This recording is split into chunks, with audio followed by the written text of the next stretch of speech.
श्री कृष्ण के अंतिम संस्कार की जगह क्या थी? भगवान कृष्ण की आखिरी सांसों की तकलीफ वहीं से आरंभ हुई। जैसे ही राधा ने गोलोक की ओर प्रस्थान किया, वैसे ही कृष्ण के जीवन की शाम ढलने लगी। लेकिन राधा की जुदाई ही उनकी इकलौती व्यथा नहीं थी। एक और अभिशाप था जो उनके जीवन की सबसे दर्दनाक घड़ी रच गया। गांधारी का अभिशाप। महाभारत का संग्राम खत्म हो चुका था। कुरुक्षेत्र की मिट्टी पर सिर्फ राख और खून की निशानियां बाकी रह गई थीं। जब गांधारी अपने 100 बेटों की मौत के बाद उनकी जली लाशों के करीब पहुंची, तो उसका गुस्सा और दर्द बयान से परे था। उसे पता था कि कृष्ण इस लड़ाई को रोक सकते थे। वह समझती थी कि कृष्ण सिर्फ एक हल्की मुस्कान से इस भयानक विनाश को टाल सकते थे, मगर उन्होंने वैसा नहीं किया। उन्होंने सही राह की स्थापना के लिए गलत ताकतों का खात्मा होने दिया, भले ही वह कीमत किसी मां के दिल की हो। तभी दर्द से भरी गांधारी ने कृष्ण की तरफ नजर डाली, उनके नजदीक आई और आंसू बहाते हुए बोली, हे माधव, आप सब कुछ समझते थे, फिर भी मेरे 100 बेटों को मौत के मुंह में जाने दिया। आप जंग रोक सकते थे, लेकिन आपने सिर्फ दर्शक बनकर देखा। मेरे मातृत्व की जलन आज आपको भी लगेगी। मैं आपको अभिशाप देती हूं कि जैसे मेरा कुल मिटा, वैसे ही यादव कुल भी खत्म होगा और आप खुद अपनी मौत को अकेले झेलेंगे, अपनों से अलग होकर एक तीर की चुभन में। कृष्ण ने गांधारी के अभिशाप को शांत भाव से ग्रहण किया, क्योंकि वे जानते थे कि यह भी उस ही खेल का हिस्सा है जो न्याय वे लेकर आए थे। वही न्याय की आग अब उनके अपने लोगों को जलाएगी। गांधारी का अभिशाप, राधा की बिछोह की पीड़ा और यादव कुल का विनाश, यही वे आखिरी पन्ने थे जिन्होंने कृष्ण के इंसानी रूप को सबसे गहरी उदासी से भर दिया। अब जानते हैं कि कैसे त्रेता युग में राम द्वारा दिया गया आशीर्वाद द्वापर में कृष्ण की अंतिम क्रीड़ा का वजह बना। अगर आप कृष्ण की आखिरी सांसों की कहानी आगे सुनना चाहते हैं तो चैनल को सब्सक्राइब कर लीजिए।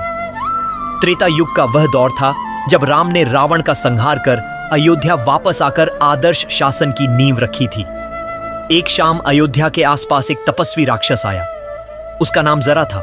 वह लड़ाई नहीं चाहता था, न बदला। वह बस एक जवाब तलाश रहा था। जरा ने राम से कहा, हे प्रभु, आपने सही मार्ग के लिए राक्षसों का अंत किया, लेकिन क्या मैं कभी आपकी परीक्षा ले सकूंगा? क्या मुझे वह मौका मिलेगा जब मैं आपके रास्ते में आखिरी रुकावट बनूं? राम ने हल्के से मुस्कुराते हुए उसकी ओर देखा। यह कोई मामूली सवाल नहीं था और राम कोई साधारण जवाब नहीं देने वाले थे।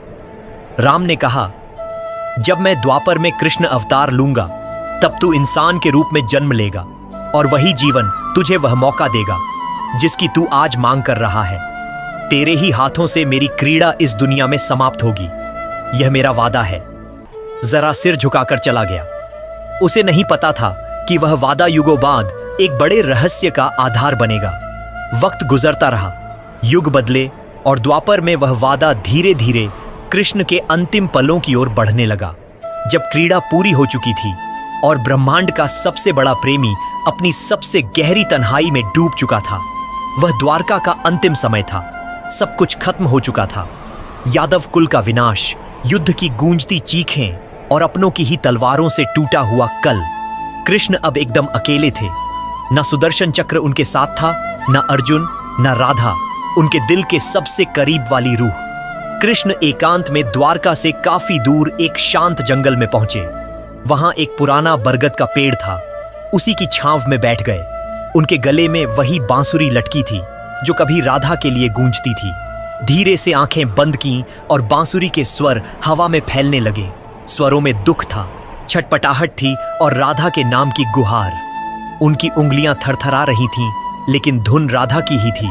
बहुत दूर गोलोक में राधा बैठी थी।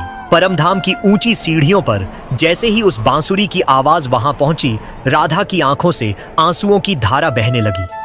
उन्होंने देखा कि कृष्ण अकेले हैं। प्रेम की वह अलौकिक मूरत जिसने पूरे जगत को मोह से आजाद किया, आज खुद मोह के जाल में फंसी हुई है। राधा ने कांपती नजरों से कृष्ण की तरफ हाथ बढ़ाया, लेकिन वे उन्हें छू नहीं सकती थी। गोलोक की देवी, परम ब्रह्म की स्वरूपिणी राधा, जिसे सारा जगत पूजता है, आज कृष्ण के दर्द के आगे बेबस हो चुकी थी। प्रभु, अब बस करिए, राधा की रूह ने रोते हुए कहा। मुझे वापस आने दीजिए। मैं फिर से आपकी बांसुरी की धुन बनकर लौटूंगी। मैं फिर से वृंदावन की गलियों में बहूंगी, लेकिन यह तन्हाई मुझे सहन नहीं होती। लेकिन कृष्ण चुप थे। बांसुरी नहीं रुकी। बस स्वर धीमे हो गए, जैसे किसी नदी की आखिरी लहरें चट्टानों से टकराकर थक चुकी हों। आसमान सन्नाटे में डूबा था। धरती खामोश थी और समय उस पल से आगे बढ़ना जैसे भूल गया जब खुद ईश्वर थक गया। धीरे धीरे शाम उतर रही थी। बरगद का वह पेड़ जो सालों से सिर्फ एक गवाह था, आज कृष्ण की आखिरी सांसों का साक्षी बनने वाला था। उसकी जड़ों के पास वह शरीर बैठा था जिसने पूरे युग को संभाला, जिसके इशारे पर सही राह टिकी रही। आज वही शरीर कांप रहा था, अकेला, शांत और बिखरा हुआ। कृष्ण की आंखें बंद थीं, लेकिन मन में तूफान मचा था। एक जीवन जिसमें कभी आराम नहीं मिला। मैं पैदा हुआ तो मां की गोद भी पूरी तरह नसीब नहीं हुई। देवकी के गर्भ से जन्म लिया, लेकिन पहली बार आंख खोली तो चारों तरफ कैद खाने की दीवारें थीं। यशोदा मां ने बड़ा किया, लेकिन जन्म देने वाली मां को देखने तक का मौका नहीं मिला। मां के छूने की चाह, बचपन की मासूम मुस्कान कभी जी न सका। जिस उम्र में बच्चे खेलते कूदते हैं, मैं दानवों से भिड़ा। फिर आया मोहब्बत। राधा, मेरा सबसे खूबसूरत, सबसे पाक सा अनुभव। लेकिन क्या मिला? न नाम के साथ जुड़ सकी, न जीवन भर साथ निभा सकी। मैंने चाहत की, लेकिन पूरी न कर सका। हर जन्म में उससे अलग होना तय था। क्या यही चाहत थी? मैं राधा को पीछे छोड़ आया, वृंदावन को पीछे छोड़ आया, और पीछे रह गया मेरा दिल, मेरा बचपन। बचपन से ही कंधों पर दुनिया, लड़ाई, न्याय, सही राह का बोझ था। कभी द्रौपदी के सम्मान की हिफाजत, कभी अर्जुन की घबराहट में डूबी सोच को जगाना। महाभारत लड़ा, लेकिन क्या हासिल किया? हर अपने को गंवा दिया। कर्ण जो भाई था, मारा गया। भीष्म जिनसे नियम सीखे, शरों की सेज पर छोड़ना पड़ा। द्रोण जिनसे विद्या पाई, युद्ध में गिरा दिया। दादा परदादा, भाई बेटे, सबको मिटा दिया। मैंने सही राह बचाई, लेकिन अपना कुल न बचा सका। यादव कुल अपनों के हाथों, अपनों का खात्मा। मैंने सब कुछ खो दिया। आज न बलराम है, न सुदामा, न अर्जुन, न राधा, न वह वृंदावन।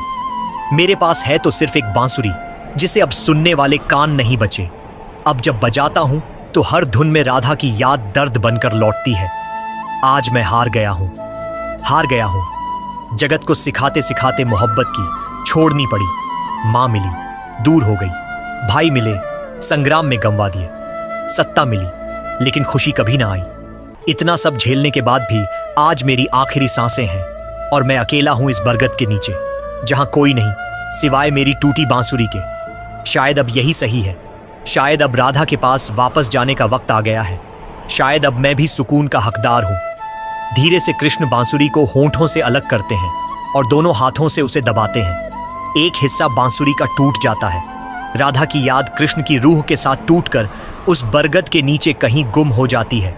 अब बस एक गहरा सन्नाटा है, जैसे खुद वक्त रुक गया हो। बरगद के पेड़ के नीचे कृष्ण जमीन पर लेटे हुए थे। नजरें आकाश की ओर थीं। बांसुरी अब भी उनके होंठों से चिपकी थी, लेकिन अब कोई धुन नहीं निकल रही थी। तन थक चुका था, मन खाली हो गया था। तभी दूर जंगल में शिकारी जरा अपने शिकार की खोज में घूम रहा था। उसकी नजर कृष्ण के पैरों पर पड़ी। पीले वस्त्र की चमक और पैर का अंगूठा दूर से देखकर उसे लगा कि कोई मृग झाड़ियों में छिपा है। जरा ने बिना सोचे धनुष उठाया, तीर लगाया और छोड़ दिया। तीर हवा काटता हुआ सीधा कृष्ण के पैर में जाकर लगा। प्रभु, मुझसे भारी गलती हो गई, मैं दोषी हूं, जरा ने कहा। कृष्ण ने थकी आवाज में कहा, उठो जरा, तुमने अपना काम किया है।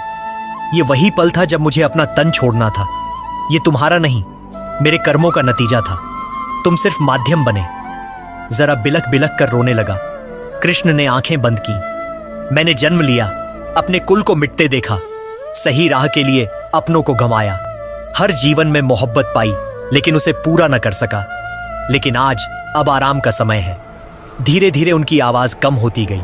आखिरी सांस लेते हुए उनके होठों से एक शब्द निकला, राधे राधे, और कृष्ण ने शरीर छोड़ दिया। देखिए तीसरे भाग में कैसे हुआ कृष्ण का अंतिम संस्कार। वह दृश्य जो आपकी आत्मा को हिला देगा। जंगल की उस शांत छांव में जहां बरगद का पेड़ खड़ा था, श्री कृष्ण की देह अब निश्चल थी। उनकी आंखें आसमान की ओर थीं, जैसे अनंत की तलाश में खो गई हो। बांसुरी जो कभी वृंदावन की गलियों में प्रेम की धुन बनकर गूंजती थी, अब उनके हाथों में टूटी पड़ी थी। जरा वह शिकारी जिसके तीर ने अनजाने में कृष्ण की लीला को इस धरती पर समाप्त किया, अब भी उनके चरणों के पास खड़ा था। उसका चेहरा आंसुओं से भीगा था और उसका मन अपराध बोध की आग में जल रहा था। प्रभु, मैंने क्या कर दिया? जरा बार बार यही दोहरा रहा था, लेकिन कृष्ण का चेहरा शांत था, जैसे वह उस तीर की चुभन को भी अपनी लीला का हिस्सा मान चुके हों। जंगल की खामोशी को तोड़ते हुए हवा में एक हल्की सी सरसराहट हुई, मानो प्रकृति भी इस पल की गंभीरता को समझ रही हो। जरा जो अब भी अपने किए पर कांप रहा था, धीरे धीरे उठा। उसने देखा कि कृष्ण की देह से अब कोई हरकत नहीं थी। उनके होंठों पर हल्की सी मुस्कान थी, जैसे वह राधा के साथ गोलोक में पहले ही मिल चुके हों। जरा को समझ नहीं आ रहा था कि वह क्या करे। वह एक साधारण शिकारी था जिसके हाथों अनजाने में एक अनघट घटना हो चुकी थी। उसने सोचा कि इस पवित्र देह को यूं जंगल में नहीं छोड़ा जा सकता। उसने आसपास के गांव वालों को बुलाने का फैसला किया। जरा तेजी से पास के गांव की ओर भागा। उसकी आवाज में घबराहट थी और उसका दिल भय से भरा था। गांव पहुंचते ही उसने लोगों को इकट्ठा किया और रोते हुए बताया, मैंने एक भयंकर भूल कर दी। जंगल में एक महापुरुष की देह पड़ी है। मैंने अनजाने में उन्हें तीर मार दिया। कृपया मेरे साथ चलें, हमें उनकी अंतिम क्रिया करनी होगी। गांव वालों ने जरा की बात सुनी, लेकिन उनके मन में संदेह था। वे सोच रहे थे कि यह कोई साधारण इंसान नहीं हो सकता जिसके लिए जरा इतना व्याकुल है। कुछ बुजुर्गों ने जरा से पूछा, कौन थे वे? क्या कोई संत या तपस्वी? जरा ने सिर झुकाकर कहा, मैं नहीं जानता, लेकिन उनके चेहरे पर ऐसी शांति थी जैसे वे कोई साधारण मनुष्य नहीं। उनके गले में एक टूटी बांसुरी थी और उनके कपड़े पीले रंग के थे। ये सुनते ही गांव के एक बुजुर्ग साधु जो पास के आश्रम में रहते थे चौंक गए। उन्होंने कहा, यह तो श्री कृष्ण हो सकते हैं, द्वारका के स्वामी, यादवों के रक्षक। चलो जल्दी चलो। साधु की बात सुनकर गांव में हड़कंप मच गया। लोग अपने घरों से निकले और एक जुलूस सा बन गया। बच्चे, बूढ़े, जवान सब उस बरगद के पेड़ की ओर चल पड़े जहां कृष्ण की देह पड़ी थी। जब लोग जंगल पहुंचे तो वहां का दृश्य देखकर सभी की आंखें नम हो गईं। श्री कृष्ण की देह बरगद की छांव में लेटी थी। उनके चरणों पर खून की कुछ बूंदें थीं जहां जरा का तीर लगा था, लेकिन उनके चेहरे पर वही दिव्य शांति थी जो जीवन में भी उनकी पहचान थी। गांव की एक वृद्ध महिला ने रोते हुए कहा, ये तो हमारे कान्हा हैं, वही जिनके बारे में हमने सुना था, वही जिन्होंने वृंदावन में गोपियों के साथ रास रचाया, जिन्होंने कुरुक्षेत्र में धर्म की स्थापना की।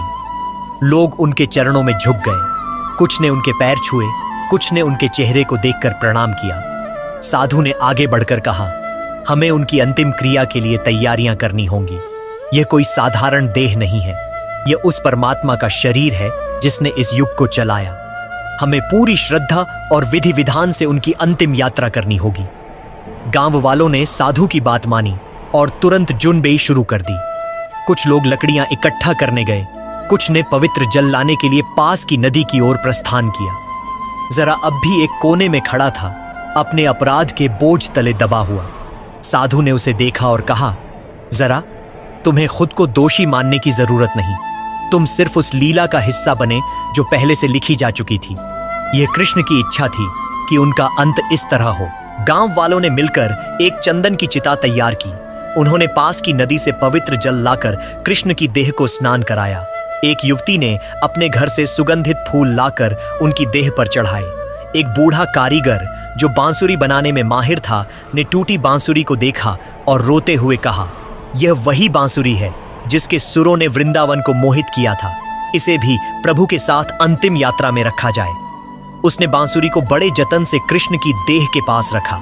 साधु ने मंत्रोच्चार शुरू किया। गांव के लोग एकत्र होकर भजन गाने लगे। हरे कृष्ण हरे राम की धुन हवा में गूंजने लगी। यह दृश्य इतना मार्मिक था कि आसमान में बादल घिर आए, जैसे प्रकृति भी इस क्षण में शामिल हो रही हो। चिता तैयार थी। कृष्ण की देह को धीरे से चिता पर रखा गया। उनके पीले वस्त्र अब भी चमक रहे थे, जैसे सूरज की आखिरी किरणें। साधु ने अग्नि प्रज्वलित की और धीरे धीरे चिता की लपटें उठने लगीं। उसी समय गोलोक में राधा बैठी थीं। उनकी आंखें अब भी आंसुओं से भरी थीं। जैसे ही चिता की लपटें धरती पर उठीं, गोलोक में एक हल्की सी हवा बही। राधा ने आंखें बंद कीं और धीरे से कहा, कान्हा, तुमने अपनी लीला पूरी कर ली, लेकिन तुम्हारा प्रेम कभी खत्म नहीं होगा। तुम मेरे साथ गोलोक में हो और मैं तुम्हारे साथ वृंदावन में। यह बिछोह सिर्फ शरीर का था, हमारी आत्माएं हमेशा एक हैं। उनकी आवाज जैसे हवा में घुल गई और वह धुन धरती पर उस चिता तक पहुंची। गांव वालों को लगा कि हवा में कोई मधुर स्वर गूंज रहा है, जैसे राधा की आत्मा कृष्ण को विदाई दे रही हो। चिता की लपटें अब आसमान को छू रही थीं। लोग खामोश खड़े थे, कुछ रो रहे थे, कुछ प्रार्थना कर रहे थे। साधु ने कहा, यह देह भले ही मिट रही हो, लेकिन कृष्ण कभी मिटते नहीं। वे हर उस दिल में जिंदा हैं जो प्रेम करता है, जो धर्म के लिए लड़ता है, जो सत्य के लिए खड़ा होता है। जरा जो अब तक चुप था धीरे से बोला, मैंने उन्हें तीर मारा, लेकिन आज मुझे लगता है कि मैंने उन्हें मुक्ति दी। साधु ने उसकी पीठ थपथपाई और कहा, हाँ, जरा तुमने उनकी लीला को पूरा किया।